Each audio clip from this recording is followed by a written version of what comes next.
Je vous rappelle que la conférence sera largement en espagnol. Je serai le seul qui parlera en français. Donc, si vous n'avez pas ce petit casque, il est encore temps d'aller le chercher, à moins que vous maîtrisiez parfaitement la langue de Cervantes.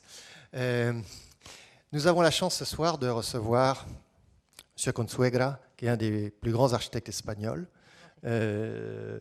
qui peut-être ne fait pas partie des stars de l'architecture mondiale, mais qui pour autant signe depuis 30 ans des bâtiments très très importants. Et comme nul n'est prophète en son pays, on ne peut pas dire qu'il ait construit à Séville tout le front du Guadalquivir. On ne peut pas dire qu'il ait inondé la ville de ces bâtiments. Au contraire, on n'en a construit que 6. Vous voyez, ce n'est pas beaucoup, mais vous verrez, c'est très important. Et fort heureusement pour lui, il construit en dehors de sa propre patrie des bâtiments non moins importants. Et il me disait tout à l'heure qu'il venait de gagner un concours dont il vous parlera. Nous organisons cette conférence un peu exceptionnelle avec une fondation que je vais laisser à Francisco le soin de vous présenter, qui est une fondation privée d'architecture qui n'est ni à Madrid ni à Barcelone, ça change, mais à Córdoba, donc à Cordoue. Et c'est donc de là que ce centre d'architecture essaye de valoriser la culture locale et internationale. Et il montre en coopération avec des institutions comme nous, et on a la chance qu'il nous ait choisi, de monter des conférences avec des grands architectes. Donc je vais passer tout de suite le micro à Francisco. Donc ce soir, ça va être une conférence un peu particulière. Déjà, on va vous parler de la fondation, ensuite la conférence, ensuite les deux critiques vont mettre en question notre invité de ce soir, et ensuite on vous passera le micro, et ce sera à vous de prendre le relais, et on continuera ce débat. Donc merci à tous, merci à Francisco.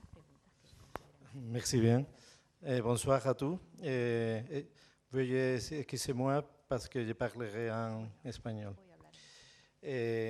Como patrono de la Fundación Arquitectura Contemporánea, es una fundación creada en 2002, de carácter privado, sin ánimo de lucro. Somos un grupo de profesionales arquitectos muy interesados en la arquitectura contemporánea y en promocionarla. Tenemos un presidente, un catedrático de la Universidad de Sevilla, arquitecto Víctor Pérez Colano, y una directora que es profesora de la Universidad de Milán, también arquitecta, Gaia Redaeli. Bueno, pues nosotros tenemos mucho interés en difundir, investigar y fomentar la arquitectura contemporánea, y tenemos, en principio, somos todos o casi todos andaluces, hay algún madrileño también, pero en principio tenemos una proyección con futuro más allá de las fronteras de Andalucía. Lógicamente no tenemos límites, y menos en la discusión de lo que queremos hablar, ¿no? En el fomento de la arquitectura. Nosotros organizamos cursos, damos becas, hacemos convenios con distintas instituciones y la Junta de Andalucía, los ayuntamientos y el Estado español para poder promover y difundir la arquitectura contemporánea. También, aunque no somos una editorial porque somos una fundación, pero también creemos que la difusión editada en libros y DVD es esencial para la difusión de la arquitectura. Editamos unas pequeñas guías que le llamamos itinerarios de arquitectura, que además van acompañadas de un DVD, tiene un formato pequeño, son fáciles de llevar en el bolsillo, y tenemos editadas ya 5, estamos haciendo la 6ª. La primera estaba dedicada a García de Paredes, un arquitecto español ya fallecido, pero que nos parece muy importante en el panorama de la arquitectura del siglo XX. La segunda es de Rafael de la Hoz, que también es un arquitecto digamos, recientemente puesto en valor, y después también hemos hecho 3 libros sobre los itinerarios de los pueblos de colonización, que son unos poblados agrícolas que se hicieron en los años 50-60, que encierra un gran interés arquitectónico. Bueno, también estamos intentando difundir el panorama de la arquitectura española fuera de nuestras fronteras, porque creemos que la arquitectura española vive un momento más, digamos, de más calidad que reconocida es aún, ¿no? Aunque ya, digamos, vamos, existen autores como el que hoy tenemos aquí, el honor de tener aquí, que tiene una proyección internacional. Sin embargo, hay alguna arquitectura española todavía poco conocida y afortunadamente contar con la Cité de l'Architecture es fantástico, porque ahora hay una exposición aquí de la arquitectura catalana que creo que merece muchísimo la pena. Bien, también os invitamos a que miréis nuestra página web, que es www.arquitecturacontemporánea.org, porque ahí podréis encontrar todo lo que estoy comentando y además la convocatoria de un concurso muy atractivo para la nueva sede que vamos a tener en la ciudad de Córdoba, que además de ejercitar la reflexión sobre cómo acomodar una arquitectura contemporánea en un sitio histórico, porque sabéis que Córdoba es ciudad patrimonio de la humanidad, y en el corazón del conjunto histórico pues vamos a hacer una intervención que no solamente es un edificio, sino que es también el registro interior de toda una manzana. Registros y maneras de ver las cosas que tenemos en Andalucía como uno de los lugares mediterráneos por excelencia, y que Guillermo, el arquitecto que hoy nos va a contar cosas de su obra, lo tiene muy bien sabido. Guillermo Vázquez Consuegra, yo soy incapaz de relacionar todas las obras que ha hecho, pero os voy a dar así algunas pinceladas mínimas. Está titulado por la Escuela de Arquitectura de Sevilla en 1972, ha sido profesor de aquella escuela, después profesor honorario, tiene ya generada una cátedra blanca a su nombre y lleva unos talleres de arquitectura también a su nombre. También ha sido profesor en Madrid, en Nueva York, en algunas ciudades americanas y en varias ciudades europeas como Lausanne, etcétera, etcétera.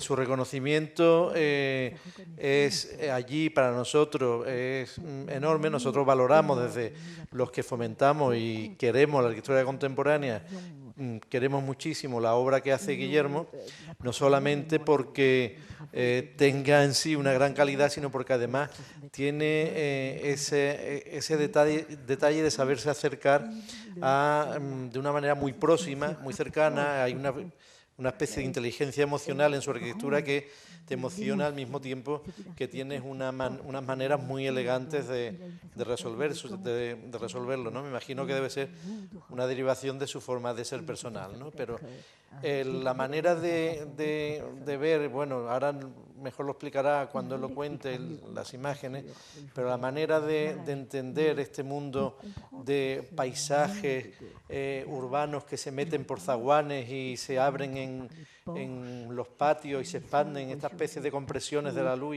y eclosiones de la luz, yo creo que lo sabe ver de una manera realmente ejemplar. Yo, en fin, podría hablar muchas cosas de Guillermo. Su influencia en el panorama de la arquitectura española es enorme.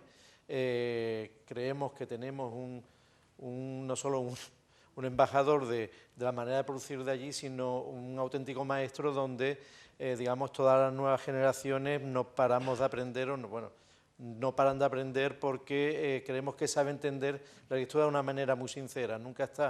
Siempre está en vanguardia, pero nunca está a la moda. Me explico, no se deja llevar por aquellos elementos que están muy de moda, que pueden ser superficiales y ajenos a lo que es la profundidad de la arquitectura, y me parece que la siente de una manera tan auténtica que cuando se ven en sus volúmenes, sus secciones, sus plantas, se sabe que estamos ante un auténtico maestro.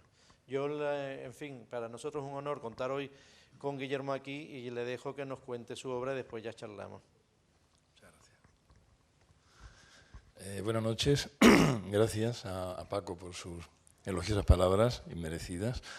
Gracias a la Fundación de Arquitectura por la invitación a esta charla, también a la Cité de l'Architecture.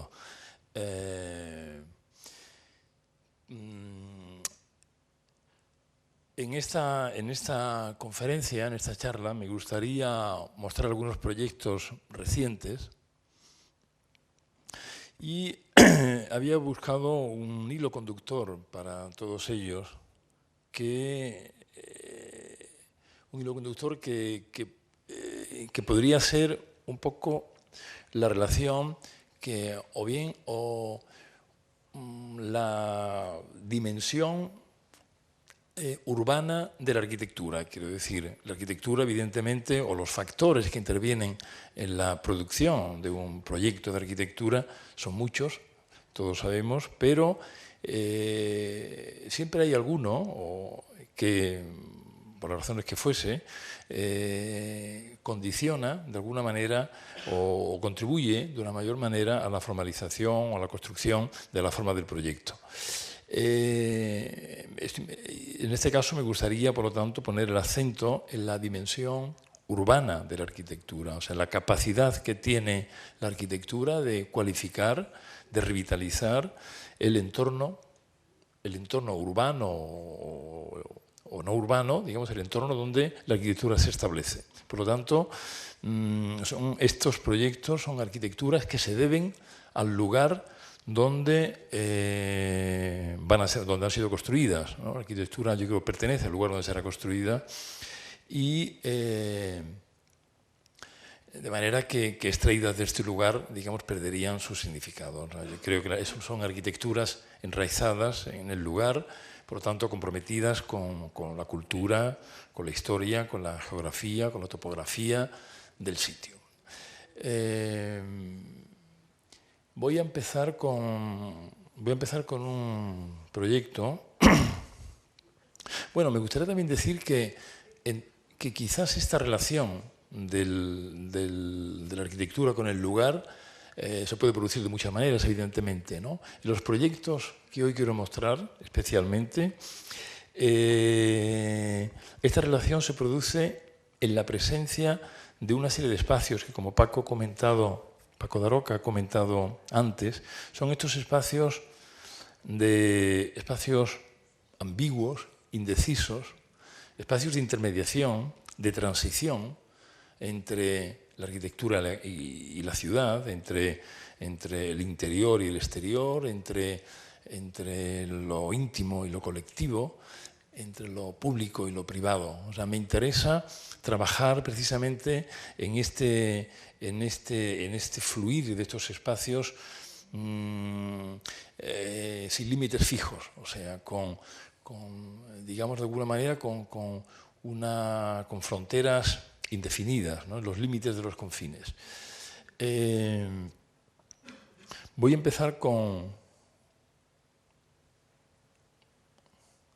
¿Esto cómo lo vemos aquí?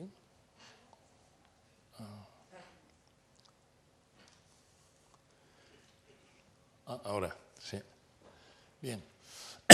Voy a empezar con un primer proyecto, que es un proyecto del Museo Nacional de Arqueología, los últimos proyectos construidos, el Museo Nacional de Arqueología Subacuática en la ciudad de Cartagena, en el Levante español.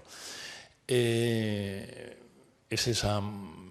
solar, la parcela es esa mancha roja, de manera que Cartagena, pues siguiendo un poco el modelo de las ciudades americanas, de una parte, quiero decir, y de las experiencias europeas, incluso españolas, y de alguna he tenido yo la ocasión de intervenir, como en Vigo, pues también Barcelona, Valencia, digamos, estas intervenciones en el waterfront, que es este territorio privilegiado donde la ciudad termina o donde la ciudad acaba y empieza el mundo. Son territorios que no pertenecen, digamos, a la ciudad o pertenecen a la ciudad material y físicamente, ¿no? Pero conceptualmente pertenecen al mundo, a sus relaciones, a sus vínculos, a los viajes. Construir, además, sobre el muelle de Cartagena es como construir sobre la memoria que tiene la ciudad de su relación con el mar. Por lo tanto, la arquitectura que se plantea no es una arquitectura que no tiene ni relación con, por ejemplo, con el mundo de los barcos, como sucedía con la arquitectura, por ejemplo, de los años 30, la arquitectura de las vanguardias europeas, pero ni tampoco tiene relación con la fábrica urbana de la ciudad de Cartagena. Tiene más que ver con el lugar, tiene más que ver con este mundo en tránsito, este paisaje que cambia, que muta continuamente, la presencia de los contenedores, de la entrada y salida de los barcos, el incesante movimiento de las grúas. Todo esto está presente en la arquitectura que planteamos para esta parcela del Museo de Arqueología Subacuática. Es un museo nacional, por lo tanto, el Museo Nacional significa que es un edificio que además de ser, digamos, el museo, contiene un centro nacional de investigaciones subacuáticas.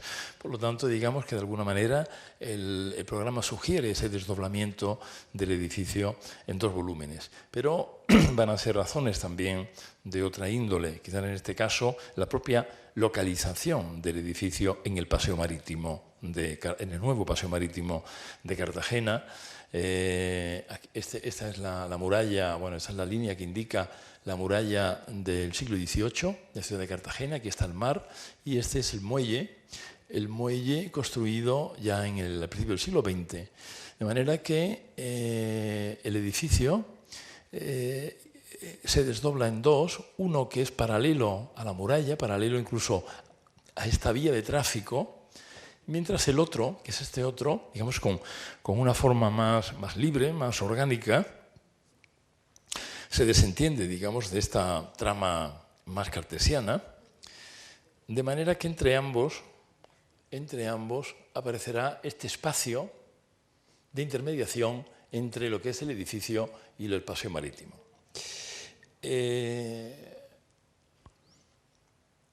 Este espacio, que es un espacio que, aun siendo, como es aquí, ya, digamos, una antesala del museo, es un vestíbulo abierto del museo, pero al mismo tiempo también es una parte de la ciudad, es una plaza pública. Decimos que la ciudad penetra en el interior de la arquitectura, desdibujando los límites entre arquitectura y ciudad.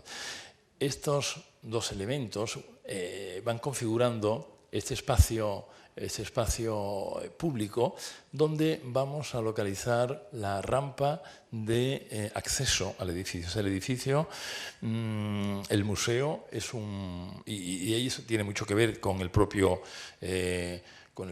uso del edificio. O sea, es un museo, quiero decir, el Museo de Arqueología Subacuática, entendíamos que era pertinente en este caso que el usuario del museo descendiese al interior de la tierra, ¿no?, buscando ese patrimonio sumergido, que es el objeto de la exposición.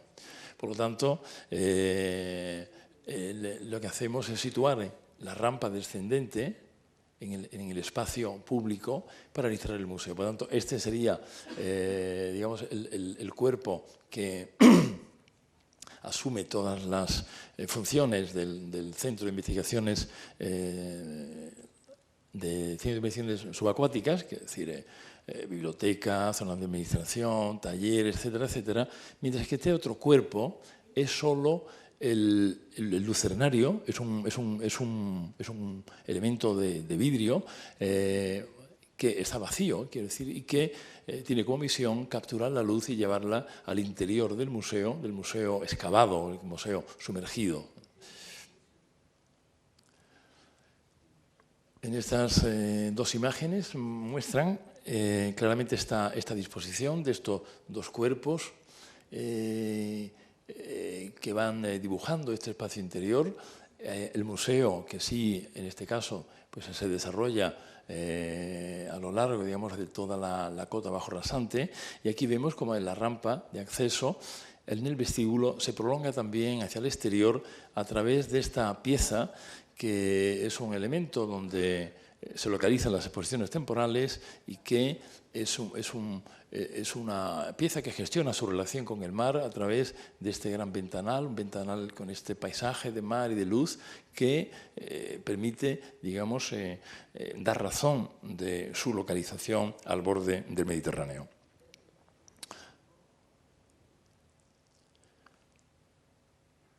Vamos a mostrar algunas imágenes del edificio. El edificio ya está abierto, está funcionando, aunque aún, y esto es muy español, aún no hemos terminado todavía la urbanización exterior y eso hace desmerecer bastante también el edificio. Quiero decir, aquí habrá toda un paseo de palmeras, aquí también otro grupo de palmeras grande que cierran un poco este espacio.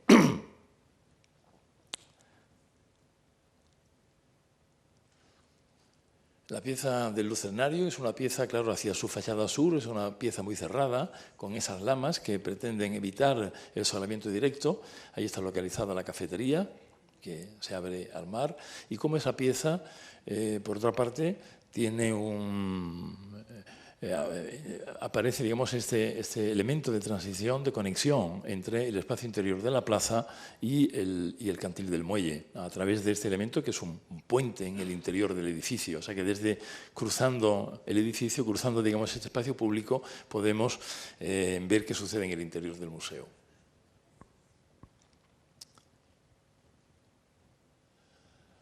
Aquí situamos la rampa de acceso, la entrada del museo. Es una metáfora o quiere ser una metáfora de una, ¿cómo se llama esto? En el mar, ¿no? De una inversión en el mar, ¿no? Por tanto, este espacio público que deja a un lado y a otro los dos piezas claves del proyecto, la rampa de acceso al edificio. Hay una... Voy a mostrar así muy brevemente, porque me gustaría contar estos proyectos solo desde este punto de vista, digamos, desde el punto de vista de la voluntad de los proyectos de construir un espacio público. O sea, es decir, dejando a un lado otras consideraciones que, por supuesto, son tan importantes para la construcción de la arquitectura, evidentemente, pero que no serían, digamos, como el motivo o el hilo conductor del discurso de esta tarde. Este es el espacio expositivo que se desarrolla, por lo tanto, bajo la zona del lucernario, pero al mismo tiempo también en el otro lado. Aquí vemos cómo al fondo aparece la cafetería y este sería, por lo tanto, el lucernario, donde entra la luz hacia el interior de este espacio excavado. En el edificio del centro, finalmente, tras una cantidad de problemas importantes derivados de la propia modalidad del concurso y, en fin, que no viene a cuento relatar ahora, finalmente no se construyó esa pieza, digamos, de relación con el mar, eso que se dio en llamar la ventana al mar, por razones económicas, y se decidió modificar digamos, los usos del edificio, introduciendo ahora las exposiciones temporales en este cuerpo del museo. Por lo tanto, este es un cuerpo longitudinal, muy largo, con una localización de una serie de lucernarios longitudinales que recorren, digamos, todo el edificio, capturando esa luz norte y llevando esta luz lechosa, una luz difusa, a los distintos ámbitos de la biblioteca o la sala, como en este caso, de exposiciones temporales, que ahora se abre, digamos, al paisaje remoto de las montañas de la bahía de Cartagena. Y finalmente, de nuevo, este espacio, digamos, espacio público, vestíbulo del museo, espacios que algunos autores, al referirse, digamos, a mi trabajo, cuando han tratado este tipo de espacios, los han denominado espacios sagrado-laicos, ¿no? Pero son estos espacios que a mí me gustaría llamar o denominar espacios de la mediterraneidad, ¿no? Porque yo creo que son espacios que forma parte siempre de la arquitectura del Mediterráneo, desde todas las épocas, y que yo creo que más allá de estilos y de lenguaje, es un tipo, digamos, es un tipo de espacios que yo creo que es necesario recuperar para la arquitectura contemporánea. Esta voluntad de encontrar, digamos, estos espacios públicos o de ofrecer los espacios públicos desde el propio edificio a la ciudad, va a estar presente también en otros proyectos que voy a mostrar así muy rápidamente. Por ejemplo, este es un concurso que hicimos para este año para la Facultad de Económicas de Viena, que no tuvimos la suerte de ganar, quedamos en segunda posición, pero de alguna manera planteaba algo muy similar al proyecto que habíamos visto de Cartagena. En este caso era la la Facultad de Economía, que está fragmentada en una serie de volúmenes. Este era el que nos correspondía a nosotros. Aquí aparece, el master plan con las líneas de perímetro de edificación de cada una de las parcelas. Nuestro edificio era un edificio de departamentos de la propia facultad, de manera que ya de entrada, digamos, en el master plan existía esta voluntad de fragmentar el edificio, dotarlo, digamos, de estos flujos peatonales en un contacto muy directo con el bosque que está aquí. Esto es una zona espléndida de Viena, junto al Prater, que está por esta zona de acá. Y entonces nosotros planteamos pues algo muy parecido también a lo que habíamos hecho en Cartagena, que era digamos, intensificar esos flujos peatonales produciendo estos espacios, estos espacios en el interior del edificio, espacios que son del edificio, pero que también formaban parte, digamos, del ámbito del campus de la universidad. Espacios digamos, usos comunes, iban construyendo pasarelas o de alguna manera pasarelas, balcones que iban conectando estos dos volúmenes que se abrían. A su vez, también en planta baja, digamos, existía, digamos, esa voluntad de ir perforando la arquitectura para dejar inundar, dejar pasar este espacio público, la ciudad, en el interior del edificio. Incluso verticalmente, estos edificios estaban perforados a fin de llevar también luz natural a todos los espacios de recorridos, espacios de acceso a los departamentos.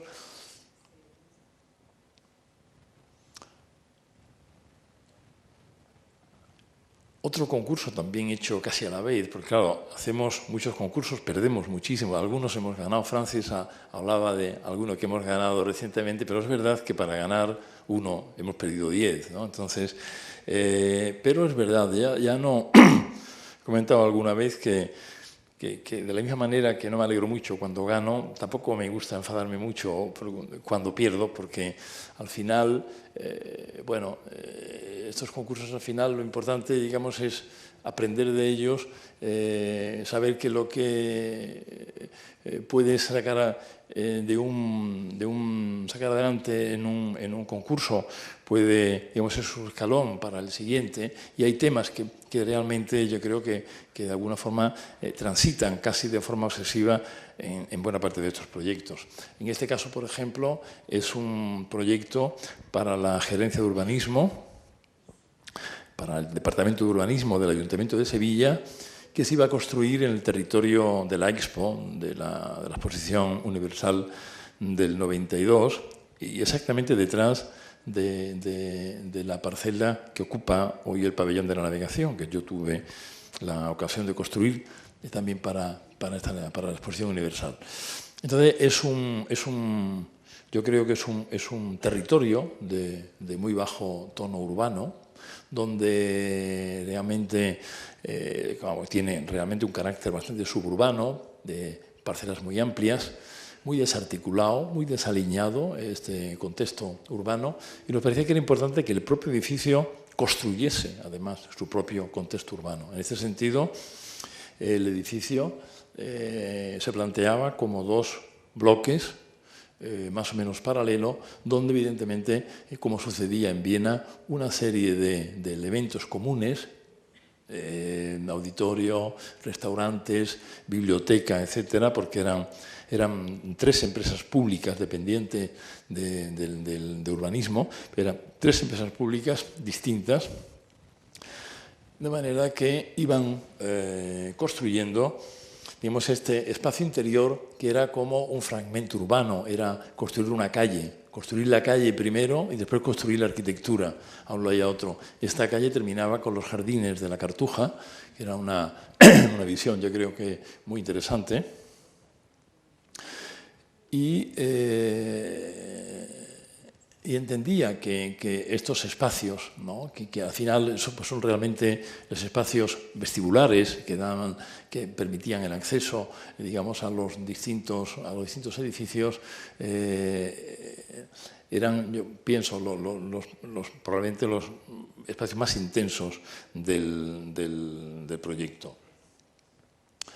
En ese mismo sentido, en Jerez de la Frontera, en Andalucía, otro concurso que sí ganamos, pero no se ha construido, es el Palacio de Congresos de Jerez de la Frontera, que es un edificio que se encontraba en un principio se planteaba en esta parcela, que es una parcela que forma parte, digamos, de un parque urbano, es un parque urbano, parque también de exposiciones, y de otra parte el complejo deportivo de la ciudad. Entonces, digamos, estaba situado en una posición intermedia entre estos dos recintos que era importante, digamos, comunicar. Por lo tanto, nos parecía que cualquier edificio que se colocase en esta situación podía ser un obstáculo en esta relación entre estos dos recintos. Entonces, lo que planteamos aquí es la construcción de un edificio. Es un edificio muy complejo, es un palacio de congresos con auditorio, exposiciones, etcétera, etcétera, pero introducir una calle. Este es un paseo de palmeras que aparece por aquí. Parece que era importante continuar ese paseo de palmeras, ese paseo público en el interior del edificio. El edificio contenía, pues como en este caso, eran dos auditorios, una sala grande de 1.500 espectadores y otra sala más pequeña, son estas dos, y bueno, de aquí era, digamos, esta voluntad de que el propio parque penetrase, incluso con los árboles, en el interior del edificio, para que la planta baja, que era zona de exposición, tuviese, digamos, una relación más directa con el parque. Y aquí vemos cómo esta calle, que realmente es una calle curvilínea, una especie de calle zigzagueante, se construía bajo la panza de las dos salas, que era esta sala grande y la sala pequeña. Realmente esa sería la cota de la calle atravesando, digamos, el edificio. Aquí aparecería ver las dos salas, zona de exposiciones, también otra zona de exposición, restaurante, y digamos un poco de manera que yo creo que lo que era importante era ver como, digamos, como una especie, este paso, que era una especie de llamarada que cruzaba el edificio, permitía, digamos, advertir, digamos, todo este mundo de pasarelas, de escaleras, de vacíos y tal, de voladizos que conformaban el edificio. Es decir, que, digamos, el ciudadano cruzaba el edificio sin haber entrado aún en él. Esta es esta calle pública que se colaba bajo las panzas de los dos grandes edificios. En este otro edificio que también pues, hemos construido hace solo un par de años, es un pequeño edificio, es un centro de recepción de visitantes en la bahía de Bolonia, en la provincia de Cádiz. Digamos, la relación que se va a producir no va a ser tanto, digamos, la de intentar conformar la arquitectura de manera que produzca, digamos, estos espacios semipúblicos, sino van a ser, en este caso, la sucesión de una serie de espacios abiertos, de patios, que van colonizando, digamos, el edificio. De manera que vamos a verlo mejor aquí. El territorio sobre el que vamos a trabajar es un territorio absolutamente mágico, privilegiado. Al fondo es África, Marruecos.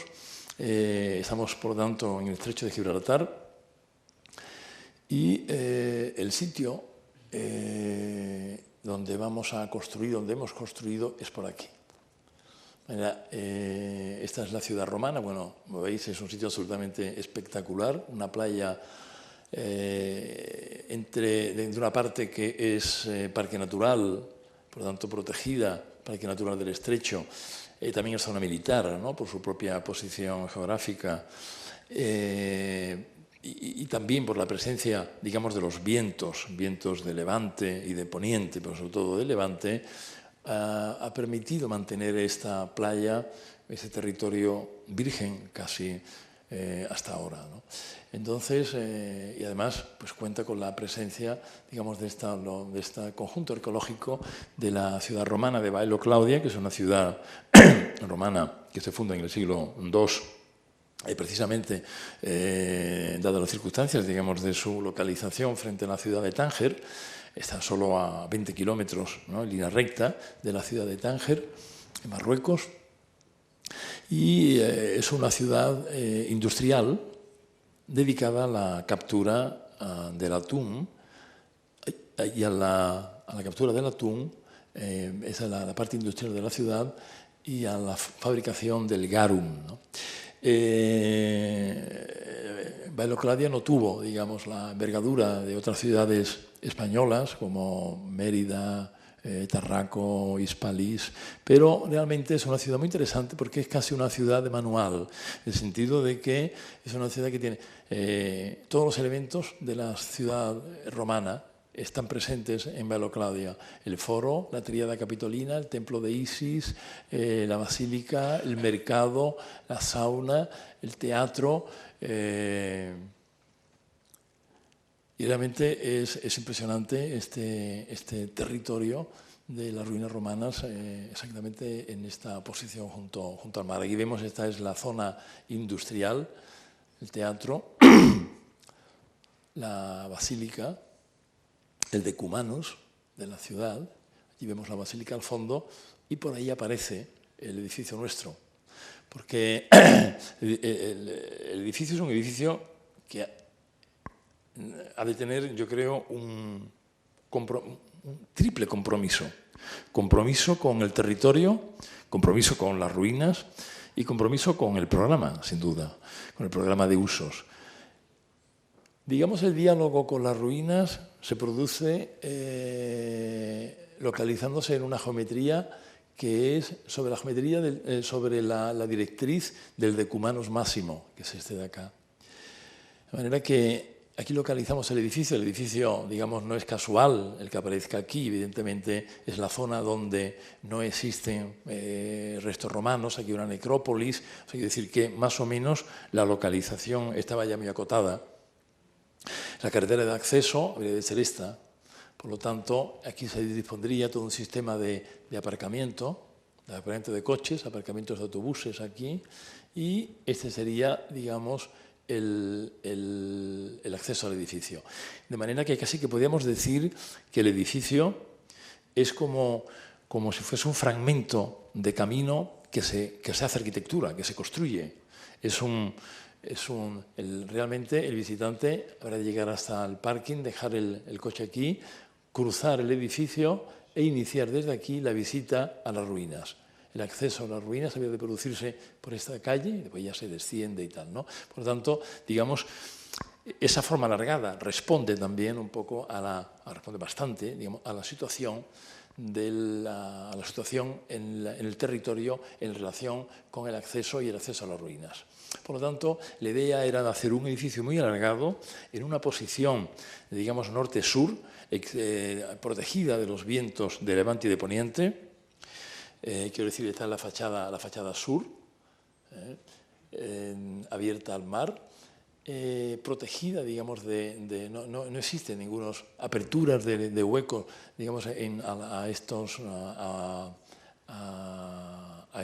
orientaciones de vientos dominantes, sino que la arquitectura se abre a estos patios, que a su vez los patios se abren después hacia el mar.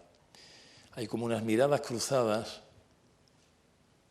en el edificio, o sea, aquí vemos la planta. La planta, al situarse en una pequeña ladera, pendiente, un pendiente muy suave, el edificio ofrece, digamos, una planta en su fachada norte, que es esta de acá. En cambio, tiene dos en la fachada sur. Esta ya está enterrada, por lo tanto se accede desde la cota superior y se desciende por la cota inferior. O sea que el edificio en sí mismo va a facilitar, digamos, el tránsito desde la cota superior a la cota de las ruinas. Por lo tanto, casi, digamos que como decía antes, es un fragmento de camino. Básicamente, digamos, el edificio se va construyendo a partir de la presencia de estos 5 patios de distinta naturaleza y forma.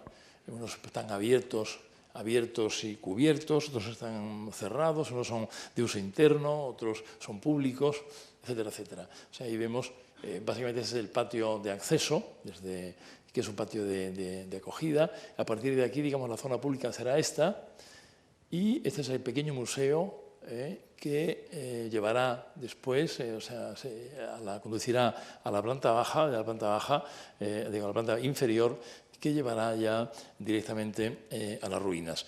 Aquí estará todo el programa de lo que es la zona interna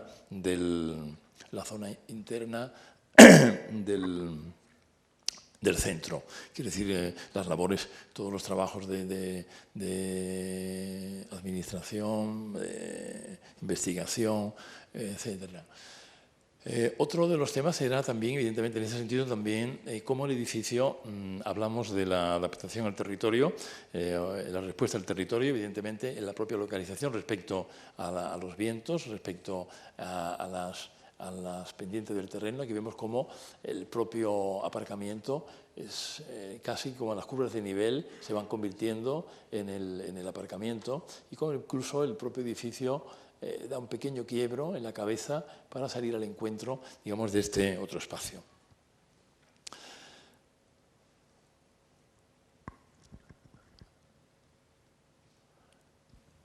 Vamos a hacer un recorrido, vamos a entrar ahora en el espacio. Me gusta este tránsito de entrar desde el exterior al exterior, ¿no? Pero a través del acceso, del tránsito que se produce, digamos, con esta puerta, en la puerta de aluminio, que hemos hecho una fundición de aluminio con la planta de la ciudad romana. Entramos ya en este primer patio, que evidentemente hay una relación, digamos, es una especie de paseo arquitectónico, el edificio, que va entablando una relación muy directa y creo que muy elaborada con el paisaje. O sea, a una parte, digamos, el edificio va permitiendo, digamos, mirar al mar, por ejemplo aquí, y después a las montañas, porque la bahía de Bolonia está construida, digamos, con dos montañas, la montaña de la Sierra de la Plata y la Sierra de San Bartolomé, que forman, digamos, el arco de la bahía de Bolonia, de manera que en todo momento, cuando se recorre el edificio, es posible ir advirtiendo, digamos, la presencia del paisaje. Aquí vemos cómo este será el paso que nos lleve hacia la zona del museo, donde, por ejemplo, este es el pequeño museo, y desde aquí vemos cómo este gran ventanal embarca la Sierra de la Plata. En cambio, cuando volvemos en sentido contrario, de las ruinas hacia el aparcamiento, es ahora la otra sierra, la Sierra de San Bartolomé, la que queda enmarcada, digamos, en ese gran ventanal. De manera que hay, digamos, ese juego, esa relación directa, digamos, del edificio con el paisaje. Aquí llegamos a este espacio, que es el espacio de intermediación. Ahora, digamos, es esa especie de foyer, ¿no?, abierto del pequeño museo,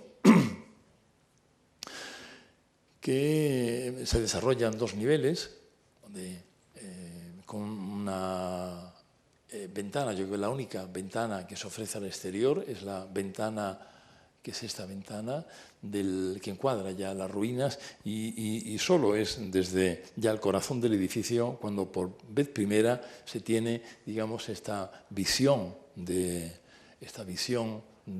las ruinas, ¿no? Hemos estado, digamos, viendo el paisaje a un lado y a otro, pero no hemos visto como ahora sucede, como sucedía antes, digamos, no que se entraba directamente, digamos, a las ruinas, sino que se va produciendo, digamos, esta cadencia, esta secuencia de espacios hasta llegar a la presencia, digamos, de las ruinas. Este es un lucernario, realmente es una gran vitrina, pero a su vez también es el lucernario que llevará la luz a la parte inferior, que lo vemos aquí, este es el lucernario que ilumina, digamos, la parte inferior de la exposición. Como podéis imaginar, es un museo muy pequeñito, con muy pocos objetos. Yo me he esforzado también en que haya pocos, porque realmente, digamos, es una exposición que debe estimular la curiosidad del visitante, porque lo importante realmente son las ruinas y no es el museo. La disposición de estos patios va a permitir que algunas de las estancias, por ejemplo, en este caso, un pequeño salón de actos, pequeño auditorio, donde se les cuenta un vídeo al final del recorrido, o la biblioteca, situada en la planta alta, ya formando parte, digamos, de lo que es la zona de investigación del propio conjunto arqueológico.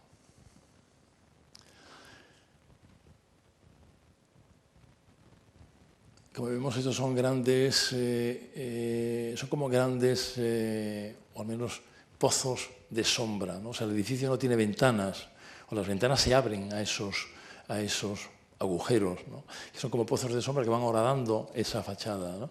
Aquí vemos esta fachada blanca, donde hemos plantado estas palmeras para que la sombra de las palmeras vayan dando también, vayan construyendo, vayan dando un poco esa movilidad a la fachada, ¿no? Yo creo que este es de los espacios, al menos para mí, más sugestivos y probablemente intensos del edificio, porque siendo como es un edificio pequeño, es aquí donde yo creo da la talla del edificio institucional, ¿no? Con este gran pórtico, esta gran puerta abierta a otros tiempos, esta puerta abierta a la ciudad romana.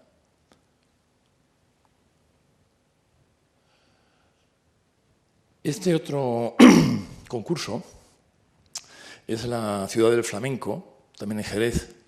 Este es el que realmente es así. Este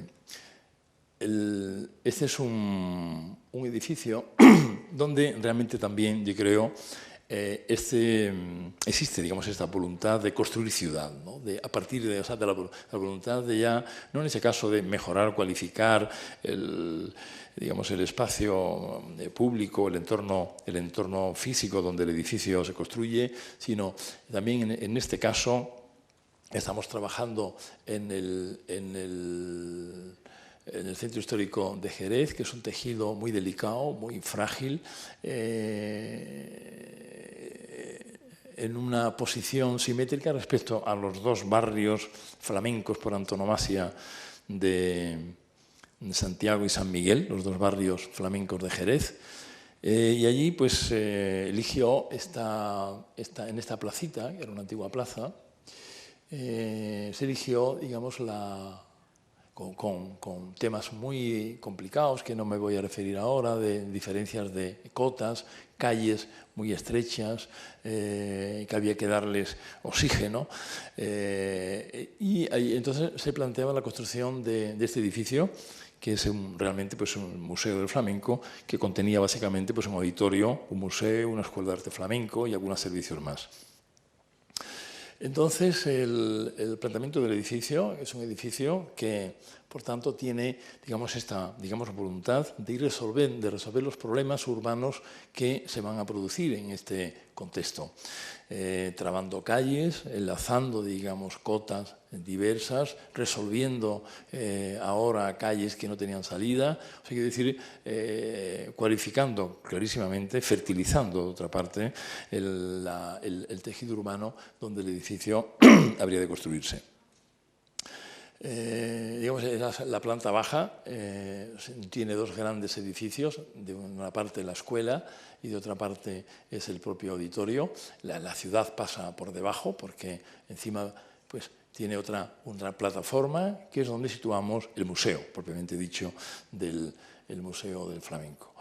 De alguna manera, digamos, hay una especie de metáfora de superposición, digamos, de estos dos estratos que se refieren al mundo, claro, porque también el proyecto quería, de alguna manera, también dar respuesta a un programa que es el Museo o la Ciudad del Flamenco, digamos, que se corresponde, digamos, con un mundo muy particular, ¿no? El mundo del flamenco, que es un mundo misterioso e inexpugnable, ¿no? O de difícil acceso, digamos, para nosotros los payos, ¿no? Pero la idea era un poco de pensar que esos dos estratos, que también conviven en el flamenco, ¿no? el gitano, que es de recursos limitados, pero probablemente más intensos y desgarrados, que sería, digamos, serían la planta baja, serían estos negros, y después el otro, el mundo que corresponde, digamos, al mundo payo, que es un mundo más exuberante, más festivo, más alegre, que se superpondría, digamos, en esta situación. En estas secciones aparece clarísimamente esta voluntad aquí del edificio de resolver todos estos problemas urbanos, que además, como estas calles, se continúan produciendo además espacios ya dentro del edificio, que son espacios públicos para encuentros, en fin.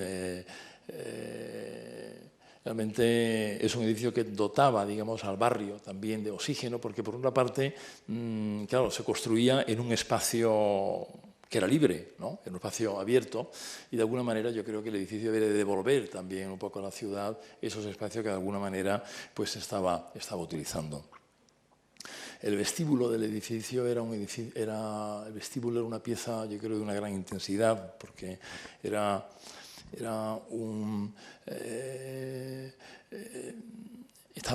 todo es de acero negro, porque la idea era un poco como la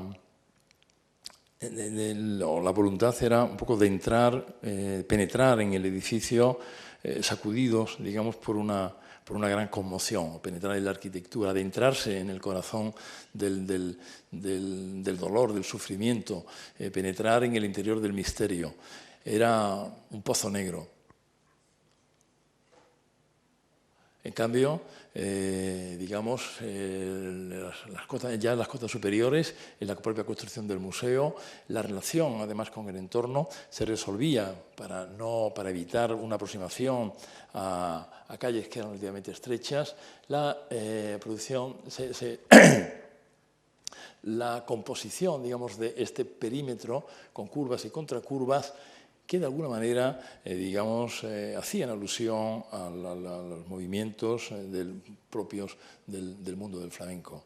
Y estas curvas y contracurvas nos van a llevar a otro proyecto que sí hemos tenido la fortuna de ganar y estamos un poco a la espera de a ver qué sucede, que es el Museo de Mahoma en Medina, en la ciudad santa de Medina.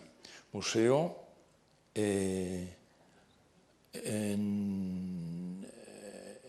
un museo que realmente es un complejo de museos, porque se trataba de construir un museo con tres temas fundamentales: la ciudad de Medina, la ciudad santa de Medina, donde está enterrado Mahoma; la batalla de Uhud, que fue una batalla muy importante en la expansión del Islam y que tuvo lugar precisamente en este sitio, en este lugar; y de otra parte, la parte principal era pues, el Museo de Mahoma. De manera que esta es la mezquita de Medina, una mezquita impresionante, ¿no? Por su tamaño, capaz de acoger a 1 millón de peregrinos. Es una mezquita que ha ido extendiéndose, ampliándose cada vez más a costa de ir demoliendo la propia Medina de Medina, ¿no? La ciudad antigua de la ciudad de Medina, de manera que ya vemos que quedan muy pocas construcciones antiguas y ellas van siendo básicamente pues, hoteles construidos por grandes empresas norteamericanas. De manera que este recinto básicamente está constituido, digamos, por la gran mezquita, este eje que lleva a este recinto anular, que es el lugar sagrado donde tuvo lugar esta batalla de Uhud, una batalla que libra Mahoma y sus musulmanes con los quraychitas de la Meca y que supone una gran derrota para Mahoma en todo caso, pero y donde están enterrados los mártires de esta batalla. Por lo tanto, digamos, es un lugar sagrado donde emergen los elementos que relacionan y que hablan de la historia, de la religión, de la vida de un pueblo y de su cultura, que permite, de alguna forma, y que este pueblo se identifica en ellos como es este es el cementerio de los mártires, una madraza, la mezquita. Hay una pequeña colina, que es esta de acá, que es la colina de los arqueros, arqueros que tuvieron un protagonismo importante en esta batalla. De manera que el proyecto, por lo tanto, es hacer un museo que contemple, digamos, estos tres grandes temas, que podría ser pues, 3 museos o un museo único. Nosotros optamos por hacer un solo edificio y localizarlo en este punto. Para ello era importante poner en valor el carácter sagrado, digamos, del lugar. Esta condición anular que tiene este espacio, que nos parecía un poco antipático, de una parte, la presencia de la infraestructura, ¿no?, tan próxima, la resolvíamos con la introducción, digamos, de este bosque de palmeras, o este huerto de palmeras, porque, evidentemente, el límite que, de alguna forma, resolvía el límite de nuestra intervención en relación, digamos, a la infraestructura anular, que permitía, a su vez, ir construyendo estos espacios de intermediación, que eran los espacios dedicados a los aparcamientos de autobuses, que van aquí, o de coches, pero básicamente autobuses. Es un museo que tiene previsto pues, una asistencia de 2 millones de personas al mes. Por lo tanto, se convertiría en el museo probablemente más visitado del mundo. Son todos los peregrinos que llegan de Meca a Medina y la visita a estos lugares sagrados. Por lo tanto, nos parecía que importante introducir, digamos, ese límite mediante la densificación del territorio, construyendo esta gran sala hipóstila de palmeras que iban dejando entre ellas los elementos, estas construcciones existentes. Evidentemente este espacio, o sea, en definitiva, las decisiones de proyectos, digamos, fueron 2. De una parte, acotar el territorio y de otra, construir una gran cubierta. Construir una gran cubierta y, por lo tanto, construir un espacio de sombras y de penumbras bajo la que construía nuestro edificio. Esta es la montaña sagrada, la montaña de los arqueros, en los distintos edificios, y nuestro edificio, que en definitiva ya lo veremos, consta de una plaza cubierta, abierta y cubierta, y de lo que es el museo propiamente dicho. De manera que se va a producir ahora, digamos, como una secuencia de espacios, para el peregrino que llega, o el visitante que llega al museo, que es, digamos, este espacio. Este primer espacio, digamos, hay un filtro, el primer espacio de las palmeras y este segundo espacio de la plaza antes de llegar al museo propiamente dicho. Estas son algunas de las referencias del proyecto, estos grandes muros que se construyen, digamos, para estas fortificaciones y que mantienen, digamos, una relación fuerte con el lugar, ¿no?, con el desierto, a través de estos muros ciegos donde una serie de elementos van ritmando estos muros para provocar una serie de sombras que hacen que estas fachadas, unas fachadas, digamos, que deban en su composición mucho, digamos, al movimiento y de su relación, digamos, íntima con la ruta solar, ¿no? Eso tendría que ver con las propuestas que hemos hecho para las fachadas, que no voy a referirme ahora a ellas, porque me gustaría más hablar realmente de los espacios exteriores. Otro que evidentemente de los edificios de referencia obligada son las mezquitas, las grandes construcciones, mezquitas palacios, pero sobre todo las mezquitas. Esta es la mezquita de Mahoma, la primera mezquita que construye precisamente el año de la Égira, el 622, que construye Mahoma en Medina, y que realmente va a sentar las bases de lo que ha de ser, digamos, la composición definitiva, digamos, de las mezquitas a lo largo de todo el mundo islámico. Un edificio dual con dos grandes espacios, un espacio abierto, que es el patio, y el espacio de la oración. Aquí vemos en todo, y grandes muros, gruesos muros que van conformando, digamos, estos espacios. Estos han sido, de alguna manera, digamos, los elementos de referencia básicos para nuestro proyecto. Claro, la ornamentación ha jugado siempre, o la geometría ha jugado un papel importante en la ornamentación en la cultura árabe, que no se basaba solo, o radicaba solo, digamos, en el embellecimiento de superficies o de muros o de cúpulas de la construcción, sino que realmente, digamos, demostraban un avance enorme, digamos, en el estudio, además de la geometría y de las matemáticas, ¿no? Y era importante, digamos, en lo que a nosotros nos importaba, entender cómo a partir de un elemento, un simple elemento, a través de sistemas de compositivos multiplicativos o extensivos, podríamos lograr simetrías muy complejas, ¿no? Entonces, nuestro proyecto, la construcción del espacio, se basa en un concepto que es el entrelazamiento. Digamos que de alguna manera tenemos un plano perforado por una serie de huecos, que es un plano bidimensional, obviamente, como su propio nombre indica. Digamos, otro plano, y al entrelazarlos entre ambos estamos creando un elemento nuevo, un elemento ya tridimensional que procura un espacio tridimensional. Quiero decir, entonces, realmente, porque también entendíamos que estos tres episodios, o estos tres temas, la batalla, Medina y Mahoma, estaban tan íntimamente ligados que no tenía sentido hacer tres edificios independientes. Por lo tanto, construir un solo espacio entrelazado, continuo, fluido, nos parecía que era la mejor solución para este proyecto. Es claro, cómo construir también, es decir, en este caso, este croquis quiere mostrar un poco esta voluntad primero de definir un perímetro, que es poner los límites a una trama de crecimiento infinito o ilimitada, significa transitar de las ideas a la arquitectura, encontrar un límite. En este caso pensábamos que la forma exterior podría ser un rectángulo.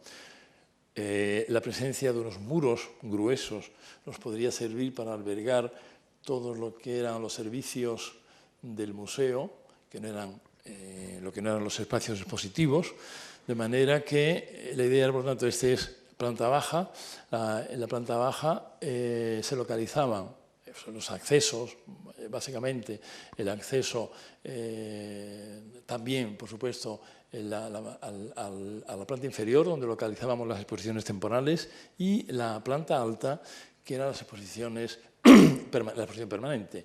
Aquí vemos, esta sería, por lo tanto, la plaza abierta, una plaza que está cubierta, pero que está abierta también al palmeral, a la presencia de las montañas. Son unas montañas espectaculares, son las montañas de Uhud, son estas montañas rojas que habíamos visto en las primeras imágenes, y de alguna manera pues estos mordiscos, digamos, de la geometría cartesiana iban a procurar una relación, digamos, más intensa con el exterior.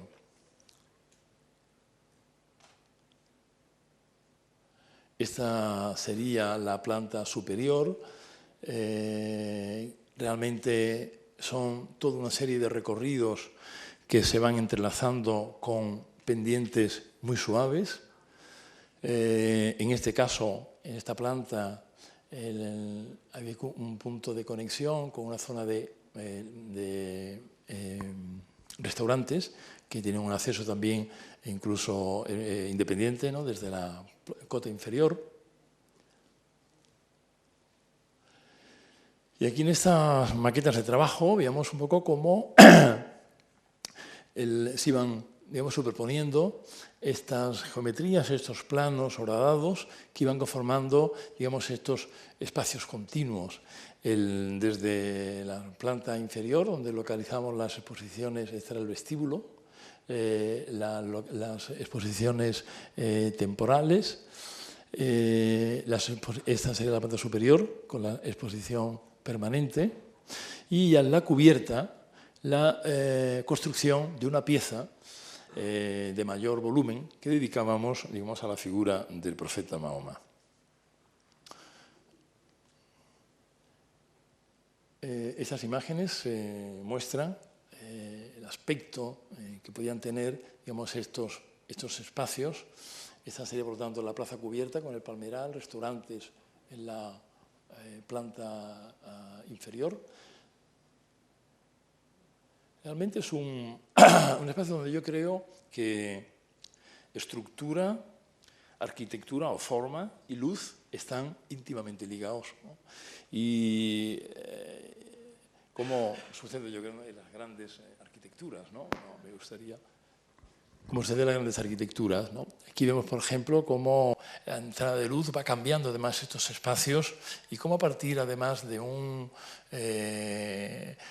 digamos, de un entrelazamiento de elementos muy simples, muy sencillos, casi como un milagro, se realmente permite crear, digamos, universos muy complejos.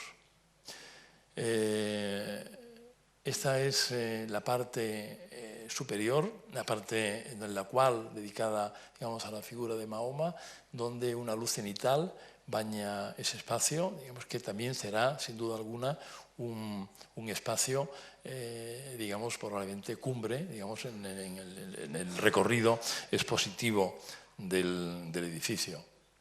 Yo creo, en definitiva, que es un espacio, yo creo, contemporáneo, pero deudor de la tradición y de la historia. Yo creo que es un edificio que no quiere imponerse, digamos, a una cultura que no es la cultura occidental, que no es la nuestra, pero que, y por tanto, yo creo que es un edificio que se enraiza, digamos, en la cultura del lugar, pero mira también al mundo de otros lugares, ¿no? Porque los lugares trascienden su propia territorialidad física, miran al mundo de otros lugares. Yo creo que este es un edificio que pertenece a Medina, pero que tiene un valor universal. Y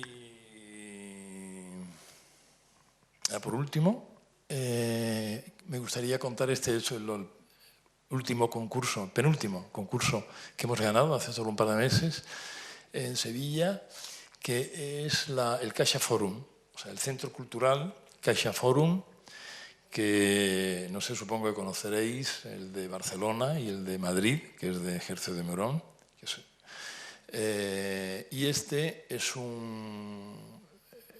los tres, porque realmente es un poco, yo creo, la política de la Caixa, que es un banco de Barcelona, el tercer banco español, la Caixa, y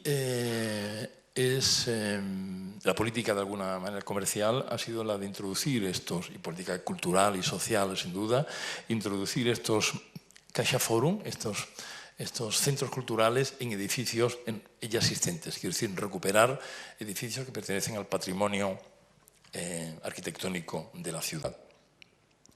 En este caso, estamos hablando de las atarazanas, que la atarazana significa, bueno, el arsenal, el sitio donde se construían los barcos, en la Sevilla apenas unos años después de la conquista de los cristianos. Estamos hablando, por lo tanto, mitad del siglo XIII, y son unas construcciones, ahora veremos en algunas imágenes, por lo tanto medievales, o digamos mudéjares, porque realmente digamos que se construyen justo en ese periodo, digamos, de contacto, digamos, entre ya digamos de dominación cristiana, pero todavía con alarifes, con albañiles árabes, y se construye, digamos, este espléndido edificio de 17 naves, que ha ido evidentemente pues evolucionando de forma muy distinta a lo largo de los 8 siglos, ¿no? Desde que la obra fue construida. En el siglo, las operaciones más importantes que el edificio ha ido teniendo han sido, por ejemplo, pues claro, evidentemente los cambios de uso a partir ya del siglo XV, XVI, cuando Sevilla pierde, digamos, pierde su presencia hegemónica en el comercio con América, porque la casa de contratación, digamos, se desplaza a Cádiz, y Sevilla pierde, por lo tanto, el monopolio del comercio con América, debido a, bueno, a una serie de problemas, evidentemente, porque es un puerto interior, un puerto fluvial, entonces, evidentemente, claro, problemas de calado del río y la envergadura de los barcos hace que obliga a que digamos, el puerto de acceso, digamos, de todos los del comercio con América, digamos, se traslade a Cádiz, al mar, y no a Sevilla, al interior de la península. Por tanto, a partir de ahí se inicia la decadencia económica de esta ciudad. Yo creo que todavía no ha levantado cabeza desde el siglo XVII, pero evidentemente este edificio ha ido pues dando pues cambiando de uso. Siempre ha mantenido, hasta los años 50 o 60, mantuvo siempre esta estructura de estas naves, ¿no? Estas 17 naves. Aquí vemos, por ejemplo, una intervención importantísima, que es la conversión, digamos, de 5 de las naves en el Hospital de la Caridad, con la construcción de estas naves para enfermos. Estas 2 naves son estupendas, esta zona de jardines, una iglesia. En fin, es una operación espléndida de arquitectura, de justaposición, digamos, de 2 arquitecturas de épocas diversas, pero de qué manera, digamos, la arquitectura barroca ha sido capaz no solamente de anular la arquitectura gótica existente, sino por el contrario, ponerla en valor, apoyarse en ella, pero además, digamos, darle más valor aún, si cabe, que la que tenían al principio.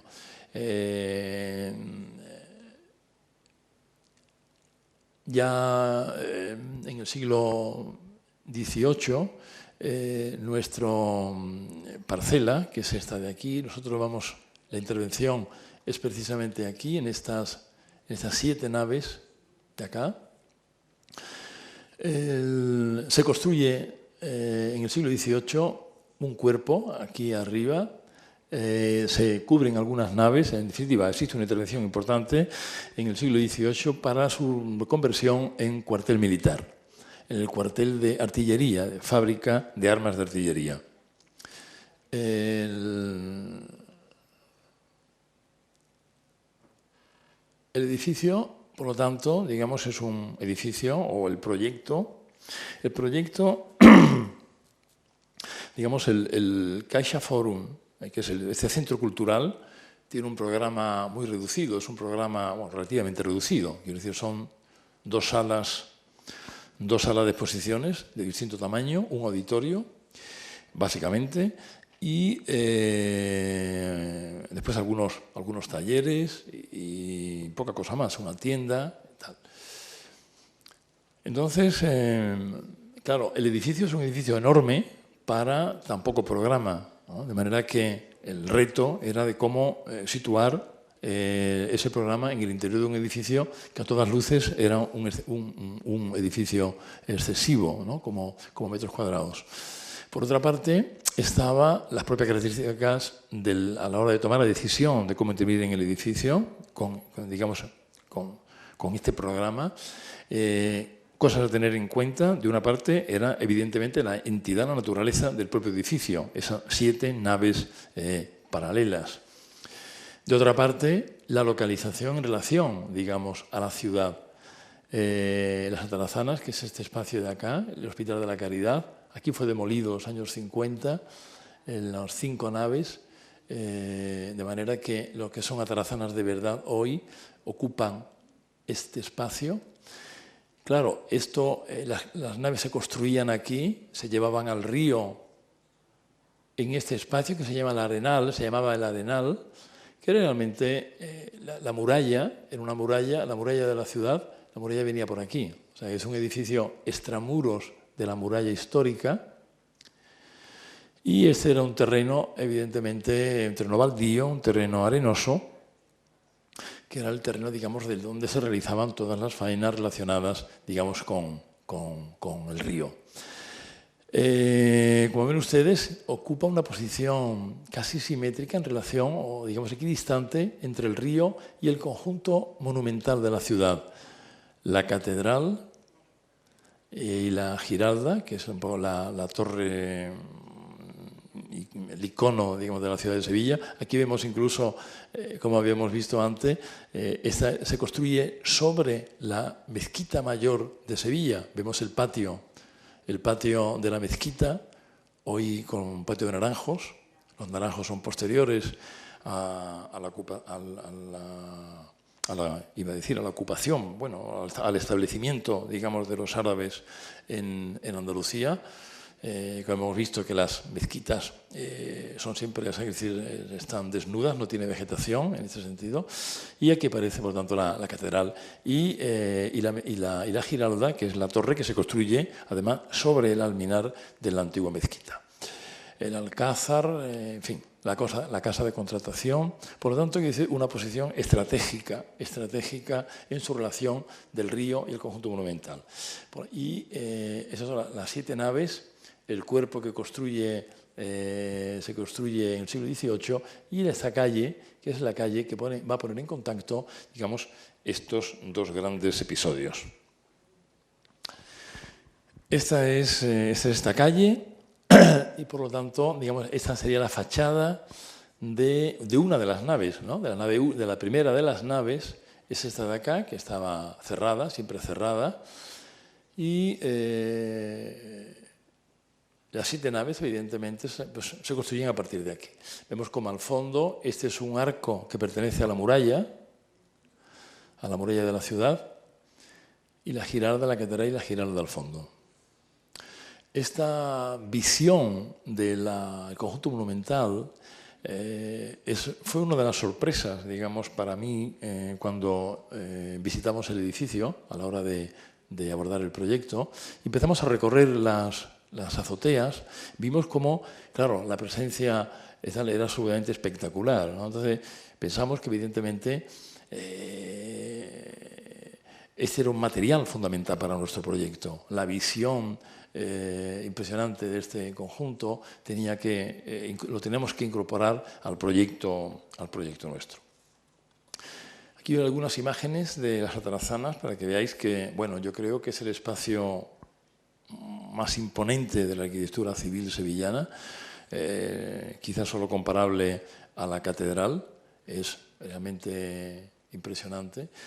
Y eso que la cota está elevada 5 metros respecto a la cota primitiva, o sea, claro, la ciudad se ha ido rellenando, digamos, a lo largo de los siglos y, digamos, aquí se ve cómo precisamente, además, el pavimento llega ahora al inicio de los arcos, ¿no? No se ven los pilares donde los arcos se apoyan. Realmente es un espectáculo impresionante, ¿no? Este espacio que, ya digo, fue en principio construido para la construcción de barcos, después ha ido asumiendo una serie de funciones como básicamente, digamos, de almacenes y tal, después el cuartel militar y finalmente, digamos, fue cerrado y es uno de los edificios, de los espacios más desconocidos, digamos, para la ciudad. Las naves se van cubriendo, como ven ustedes, una sí y otra no. De manera que eso es una cubrición que se produce en el siglo XVIII, de manera que hay esta entrada de luz secuencial, alterna, entre naves, que es muy, muy interesante. Y digamos que la operación fundamental del proyecto radica en una toma de decisión. Es la de entregar, digamos, este espacio a la ciudad, convertir este espacio en un espacio público, abrir esos arcos que aparecen al fondo y hacer que la ciudad penetre en el interior. O sea, en este caso ya no es, o sea, como construir, como hacemos en los proyectos anteriores, con nuestros edificios del espacio público. En este caso se produce ya una cesión, digamos, de lo privado hacia lo público, de una forma absolutamente contundente. Abrir, que la ciudad penetre, convertir ese espacio interior en un espacio público, una gran logia que concretamente en España no es habitual, pero por ejemplo en Italia es bastante habitual la presencia de estas logias abiertas a la ciudad, que la ciudad va ocupando como necesita, como le interesa. De manera que esta es, digamos, casi que podríamos dejarlo aquí y decir, el proyecto es este, ¿no? Después, claro, ya localizaremos el resto del programa en las cotas superiores, pero la decisión principal es la de abrir este espacio a la ciudad y crear un espacio público, de manera que pudiera ser destinado, evidentemente, a acontecimientos culturales, a conciertos, exposiciones de escultura, etcétera, etcétera, ¿no? No, voy a referirme solamente de forma muy rápida. Aquí están por tanto, estas 7 naves. Básicamente, el proyecto lo que hace, esta es la planta baja, es localizar un vestíbulo que va a ser el elemento vertebrador un poco de todo el espacio y que es, de alguna manera, el elemento, digamos, que el proyecto ofrece al edificio, que yo creo que además, o me gustaría pensar que con voluntad incluso de poder mejorar la situación actual. En este espacio pensábamos evidentemente la introducción de cafeterías, de bares y tal, que pudieran, digamos, llenar de vida este espacio de acá, ¿no? En la planta superior, por lo tanto, la planta alta, que es una planta que, como habéis visto, se ocupaba una nave sí y otra no, localizábamos, por lo tanto, el programa del centro cultural. Habíamos pensado que la relación entre estos dos mundos, ¿no?, el mundo medieval de las atarazanas y el mundo contemporáneo del CaixaForum, había que conectarlos con una rampa muy lenta, ¿no?, que aplazase el encuentro. Por lo tanto, es una rampa que parece desde aquí. Está todo construido, en principio habíamos pensado que la construcción, digamos, todos los materiales, o los dos únicos materiales, iban a ser el acero y la madera, que son dos los materiales queridos en el mundo de la navegación. También, por supuesto, con el vidrio. Pero básicamente, digamos, estos dos materiales. Por lo tanto, se prevé la construcción de esta gran rampa que permita, digamos, ir conectando, que es esta rampa de acá, la rampa larga, para llevar al vestíbulo, que es esta zona de aquí. Este vestíbulo va a distribuir ahora, aquí, esta sería una de las salas, que corresponde, digamos, a una sala ya existente, que es la sala de armas, digamos, del cuartel. Y, por lo tanto, esta es la zona de vestíbulo que se localiza en el único agujero, en el único hueco que existía, digamos, en el edificio actual. Es decir, que nosotros no destruimos ni un solo ladrillo del edificio existente. Un pequeño hueco que existía nos ha servido para introducir ahí el vestíbulo, que va a ser, digamos, esta pieza que es la aportación de la arquitectura contemporánea, digamos, a este edificio. Que es este elemento vertical que va a conectar, claro, todos los niveles, bueno, básicamente son dos niveles, tres niveles por encima, digamos, de la cota de la planta inferior. Este nos lleva directamente a la sala de exposiciones principal y desde aquí o podemos subir al auditorio, que estaría en la cota superior, podemos subir a otra cota que es esta, que es la cota que está por encima, digamos, de las naves, o elegir, evidentemente, estas escaleras. Es decir, el sistema y este vestíbulo aparecerá al exterior, que será, digamos, como una especie de ojo de cíclope, el único elemento moderno que avisará al ciudadano de que algo importante ha sucedido en el interior de las atarazanas y algo nuevo. Bueno, aquí aparecen, básicamente esta es la nave existente, estas son las tres naves donde las construimos parte del programa, el restaurante lo localizamos aquí, talleres y tal, y el auditorio en una posición transversal, puesto que la anchura que solicitada era siempre superior a la anchura de las naves.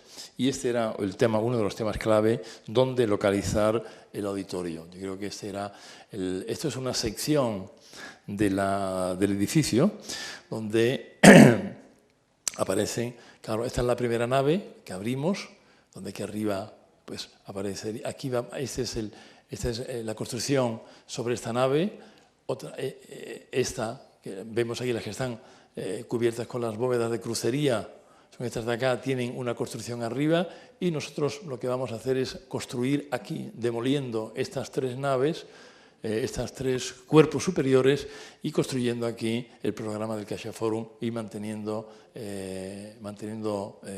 como está todo lo que es el edificio del siglo XIII, porque estas son construcciones siempre posteriores.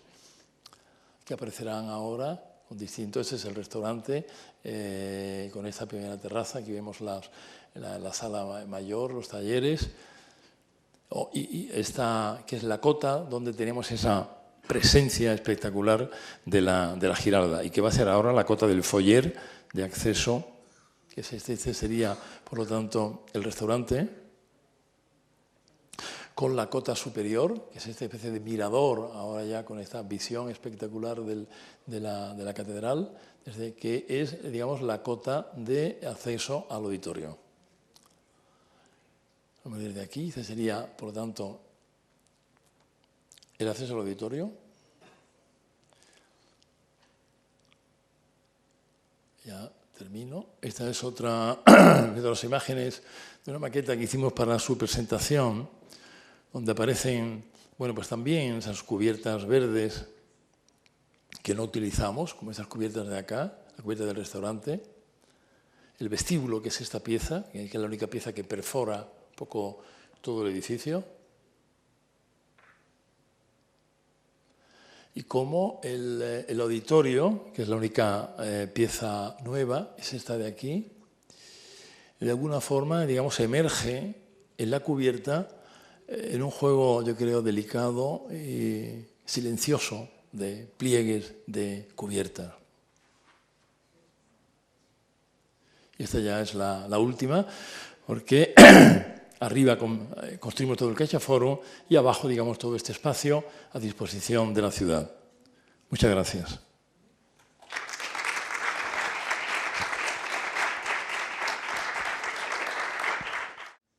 Bien.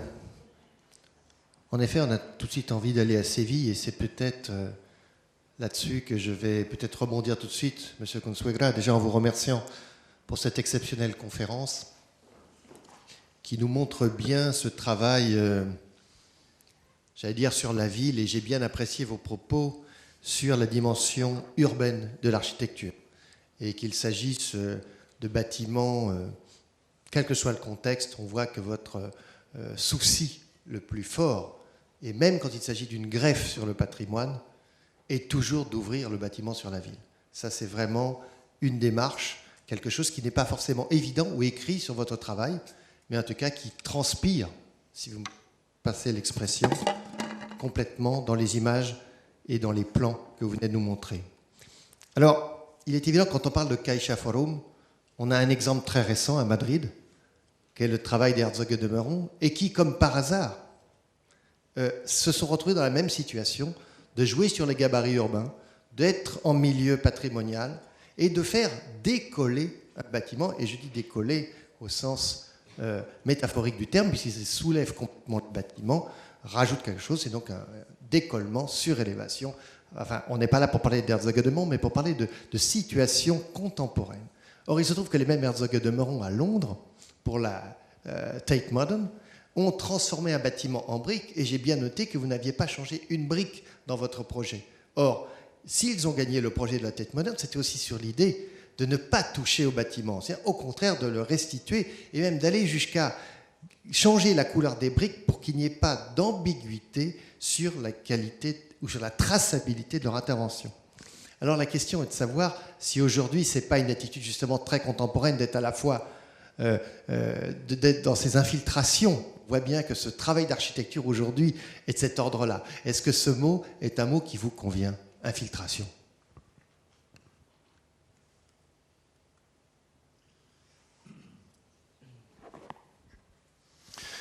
Sí, yo creo que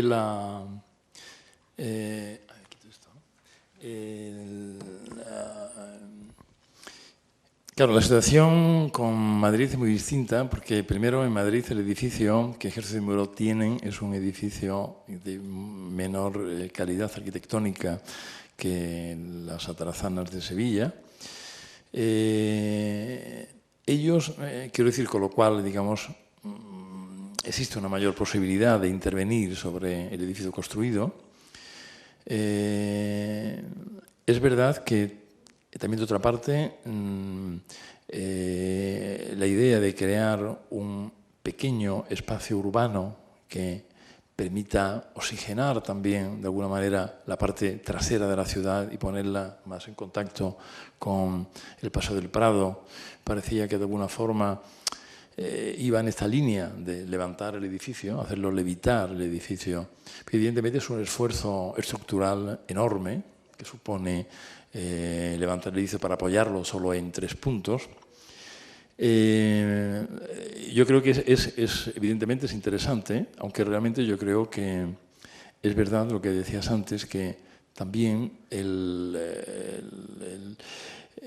decir, aunque esto pueda indicar de alguna manera una atención al lugar, después, por ejemplo, en el propio desarrollo del programa no es tan así, porque, por ejemplo, la localización del restaurante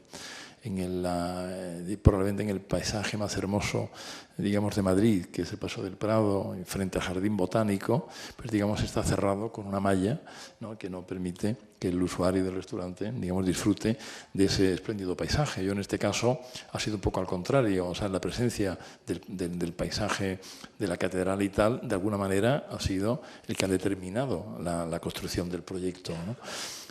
Y, por supuesto, claro que me interesa, esto me parece interesante, lo de infiltraciones, o sea, cómo el proyecto moderno logra irse, digamos, colando, no sé cómo se diría, ¿no?, entrando y tal, que realmente me parece muy atractivo, y es verdad que creo que es una actitud, no sé si más moderna o no más moderna que la de Ejército de Muro, pero sí me parece que es una actitud absolutamente contemporánea, ¿no?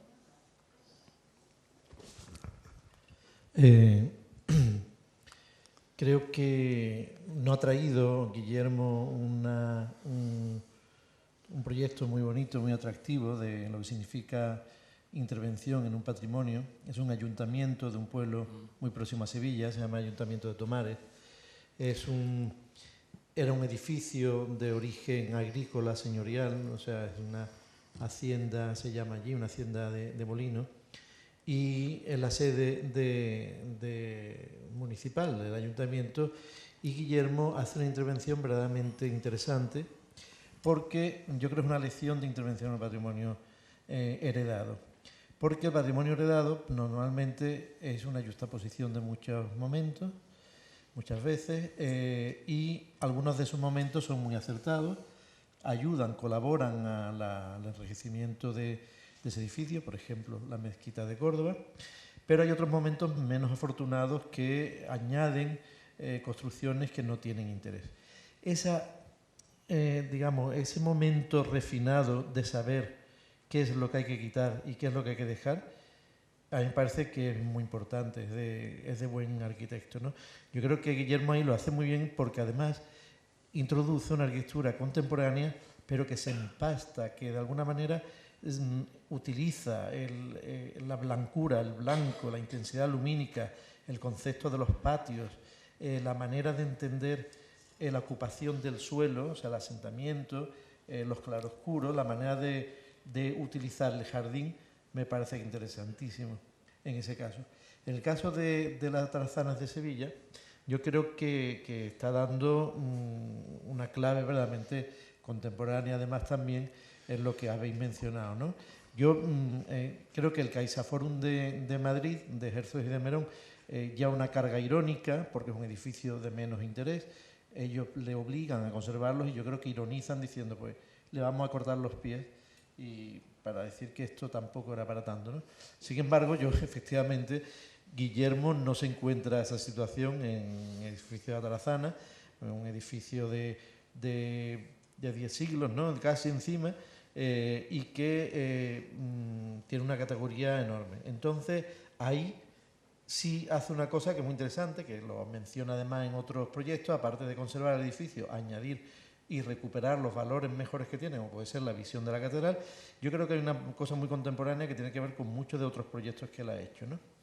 Que es eso que decís de los espacios, o sea, entender el espacio común de convivencia como un nuevo sentido de equipamiento hoy día, ¿no? Yo creo que el equipamiento, el museo es la excusa, ¿no? Pero el espacio de convivencia es el equipamiento importante. Y ahí la manera en que se introduce, igual que en Cartagena, ¿no? Se introduce la ciudad en el edificio o viceversa, me parece que es una actitud verdaderamente actual y muy enriquecedora. Además habla de la escala de las cosas y habla del servicio del equipamiento para la ciudad.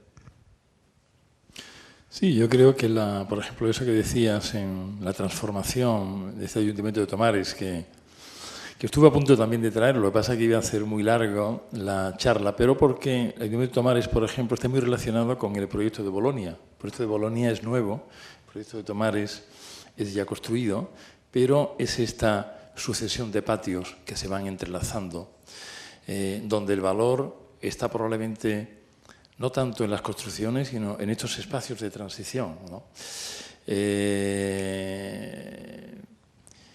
Y en estos espacios de intermediación entre los espacios abiertos. Y yo creo que ese es un tema que a mí quiero decir, que me obsesiona, quiero decir, el tema de estos espacios ambiguos, ¿no?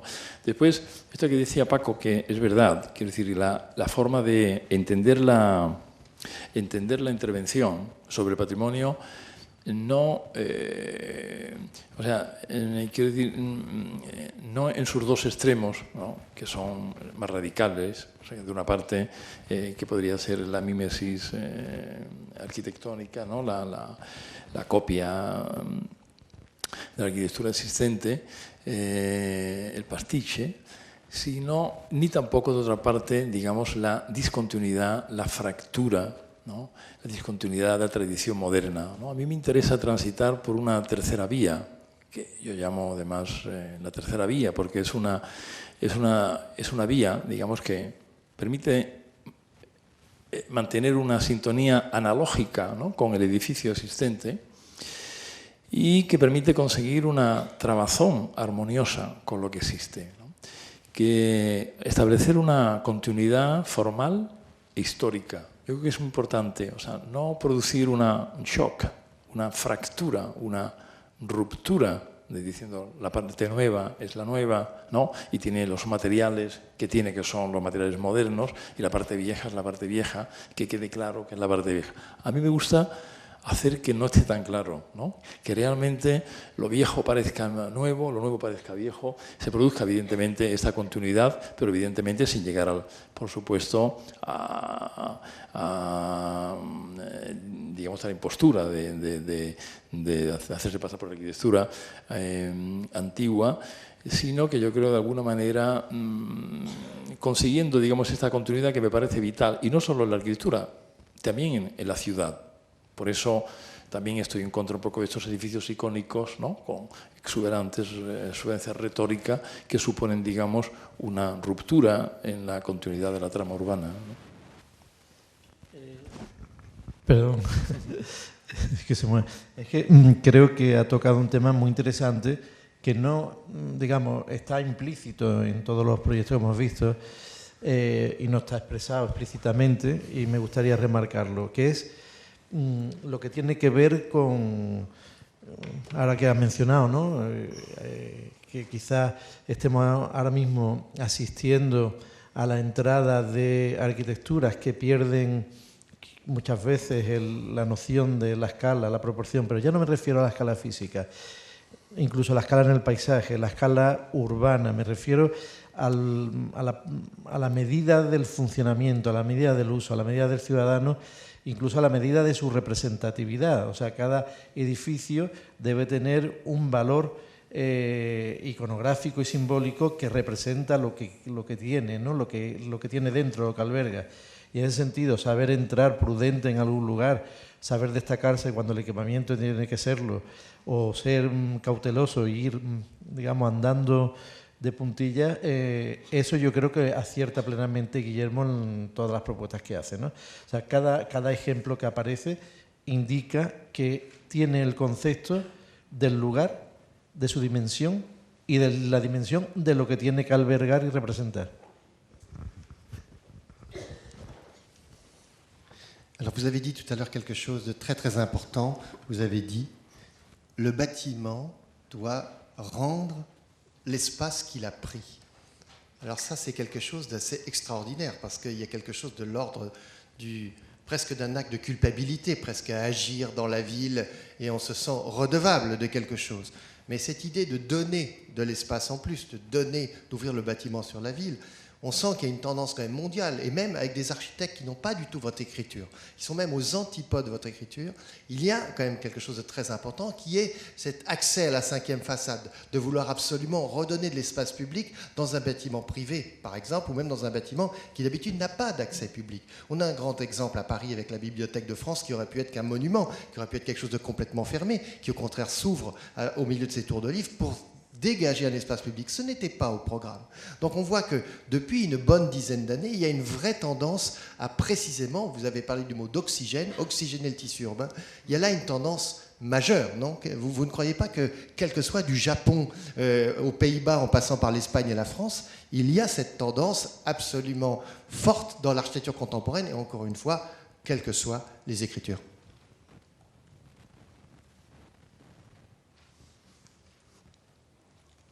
Sí, yo creo que esto es verdad, porque nosotros, por ejemplo, tenemos un ejemplo en Sevilla. Sevilla es otro proyecto que yo podía haber mostrado hoy en la línea, porque está en la línea de estos proyectos, que es la biblioteca universitaria que quedamos nosotros en segundo lugar y que ganó Zaha Hadid, y que está en construcción, estaba en construcción, porque actualmente ha sido parada, detenida su construcción por los vecinos.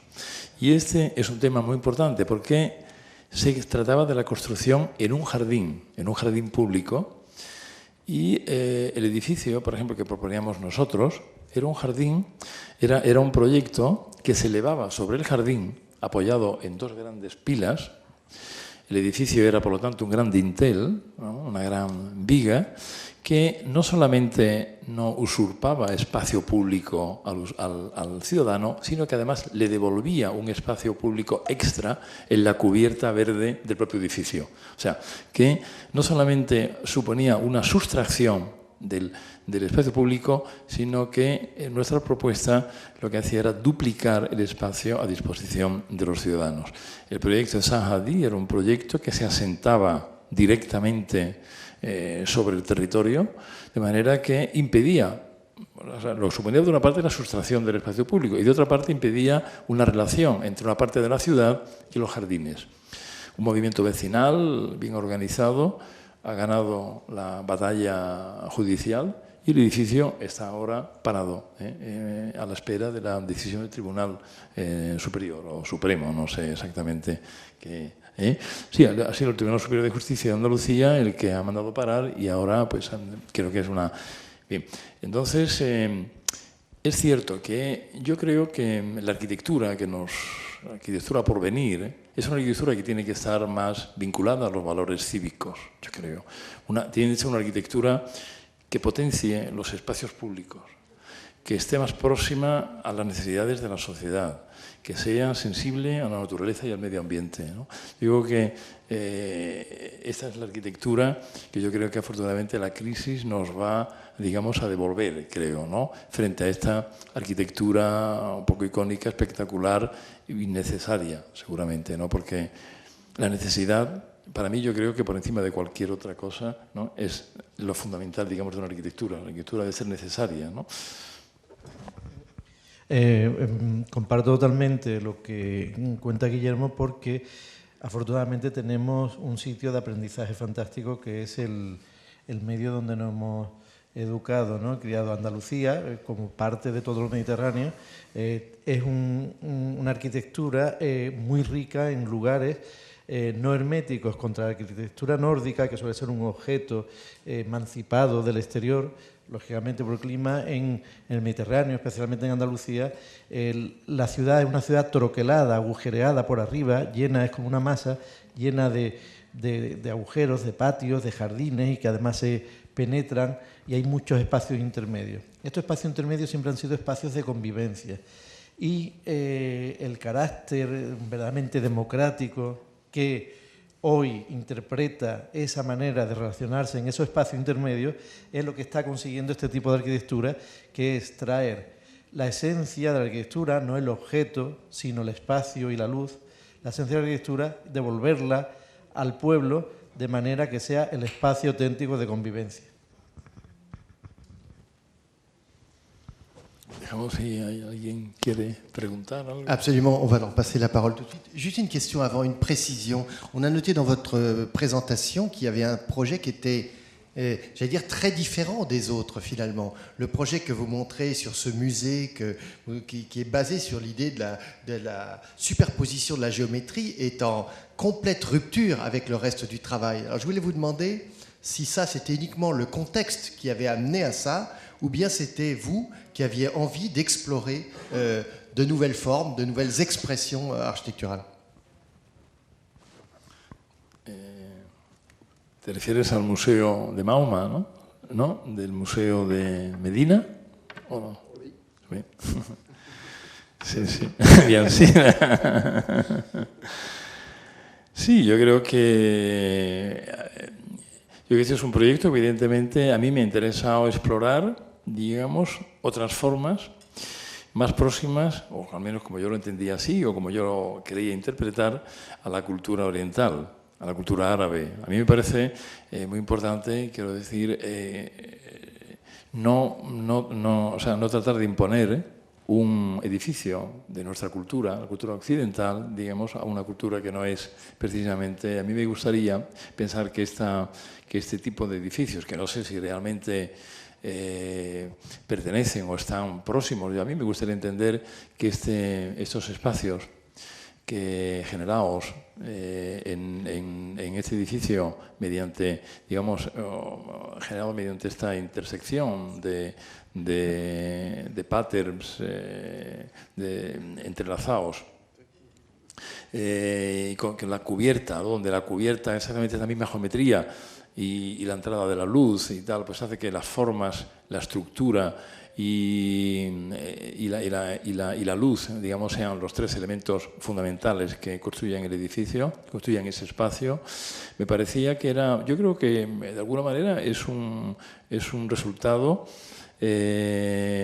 producto de indagar, de investigar sobre estas formas geométricas, o sea, en el sentido de entender que básicamente esas formas geométricas repetitivas aparecen en toda la arquitectura árabe, ¿no? O sea, no solamente la decoración de las celosías de azulejos, sino la propia construcción de las cúpulas, de las bóvedas. Entonces, me parecía que plantear, digamos, como una base una trama que se desarrolla, que después se va a acotar o que después se va a intervenir. Se va a acotar conformando con esos muros, ¿no? En referencia a las grandes fábricas islámicas. Pero después también se va ahora a dar con estos especie de mordiscos, ¿no? de sustracciones de ese propio volumen, que va a permitir una relación más intensa, digamos, con la naturaleza, en el sentido de que la naturaleza se meterá más en el interior y de alguna manera también la arquitectura se meterá entre las palmeras, ¿no? Entonces, esa que ya seríamos una actitud más moderna o más sensible, digamos, a las solicitaciones de hoy de la sociedad, sí que me parecía que era un camino que evidentemente, claro, me ha interesado explorar, porque creo, además, que por supuesto, la arquitectura que nosotros podíamos ofrecer era una arquitectura que, desde luego, estuviese, digamos, en una línea de coherencia, digamos, con la arquitectura oriental, o sea, en el sentido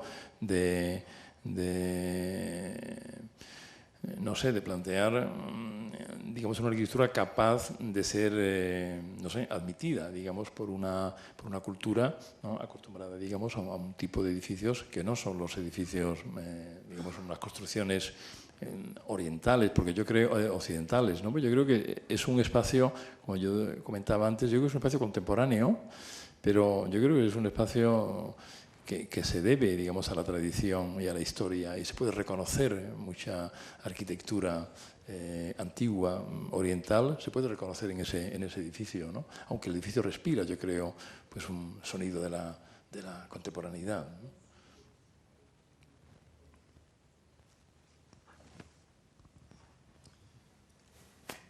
La parole est à vous. N'hésitez pas à poser des questions.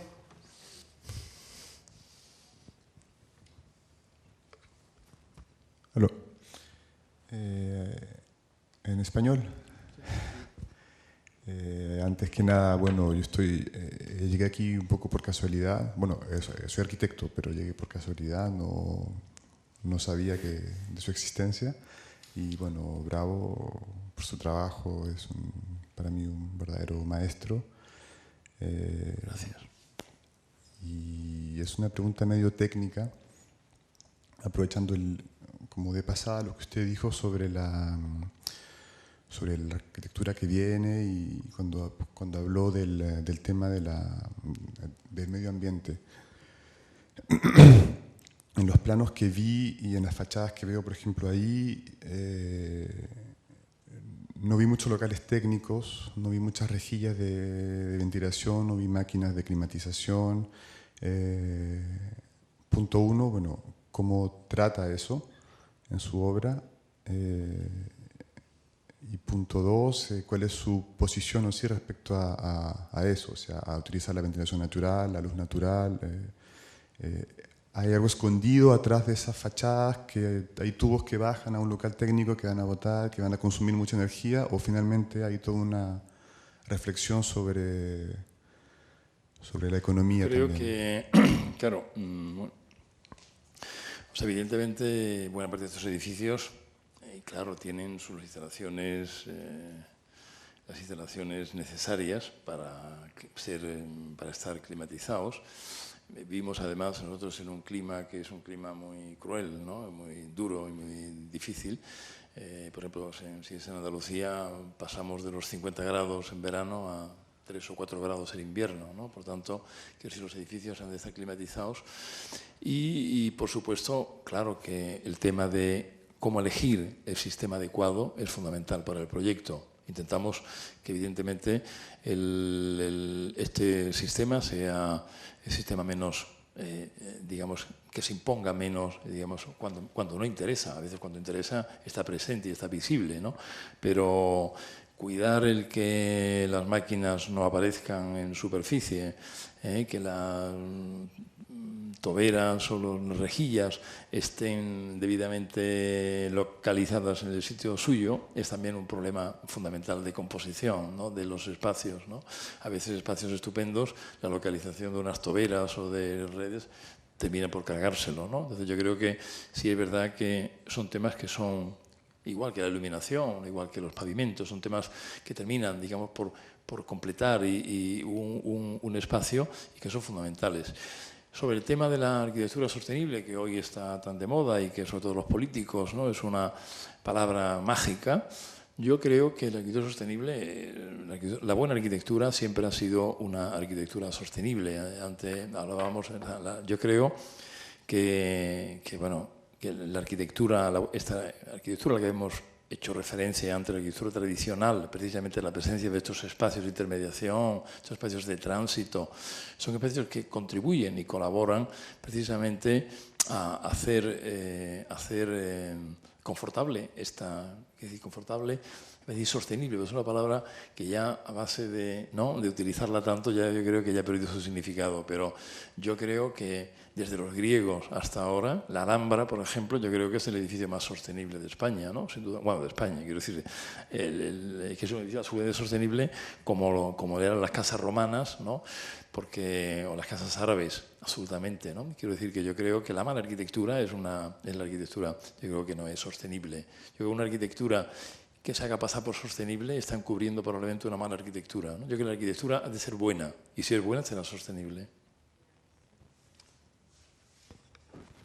Bien, on va peut-être arrêter maintenant parce qu'il est très tard. Je voudrais quand même noter une chose, Monsieur Consagla, en vous remerciant, c'est qu'on avait réussi avant la question de Monsieur à parler 2 heures d'architecture sans prononcer une fois le mot développement durable, qui est quand même la tarte à la crème de toute la planète, et alors qu'on n'a pas arrêté de montrer, et vous venez de le confirmer dans vos derniers propos.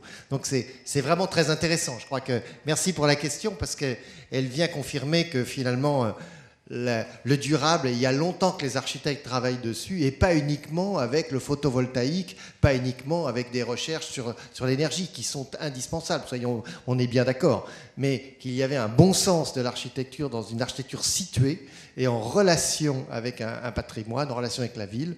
Voilà, pour tout ça, on vous remercie énormément, Monsieur Consuegra, et c'était un honneur pour nous de vous recevoir ici. Muchas gracias.